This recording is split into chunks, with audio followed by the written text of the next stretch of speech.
छात्रों की गूंज कार्यक्रमात त्या एका मुलीनं PMPL मध्ये घडलेली एक घटना सांगितली, ज्याच्यामध्ये काही अचानक ब्रेक मारला किंवा काहीतरी झालं आणि तिचा तोल गेला, म्हणून एका मुलानं तिला वाचवलं.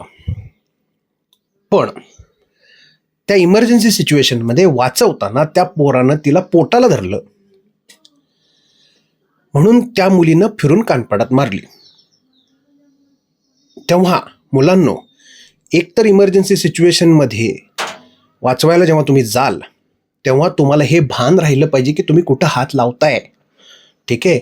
मग जर का इथं तिथं चुकीच्या ठिकाणी हात लागणार असेल कारण इमर्जन्सी आहे ना, ती पटकन तुम्ही हात घालून पकडायचा प्रयत्न करणार असाल, इकडं तिकडं हात लागणार असेल, न वाचवलेलं बरं. कारण जीवापेक्षा डिग्निटी जास्त महत्त्वाची असते, हे मला वाटतं बाबा. आणि का म्हणतोय माहिती आहे मी, तर त्या मुलानं तिला पोटाला धरून काहीतरी असं तिचा जीव वाचवला, पडू दिलं नाही तिला. तर त्या मुलीनं फिरून त्या मुलाच्या कानफटात मारली, हे तिनं अभिमानानं सांगितलं. एवढंच नाही, तिनं तर सांगितलंच, पण उपस्थित जेवढ्या पण मुली होत्या त्या सगळ्यांनी जे काय त्याला चीअर केलं, याचा अर्थ समस्त महिला समाज तिथं जो उपस्थित होता तो, या सगळ्यांचा या गोष्टीवरती विश्वास आहे की जीव जरी जात असेल तरी कुठं हात लागतोय हे जास्त महत्त्वाचं आहे. त्यामुळं अवघड सिच्युएशनमध्ये मुलीची मदत करताना सुद्धा तिची डिग्निटी जपा.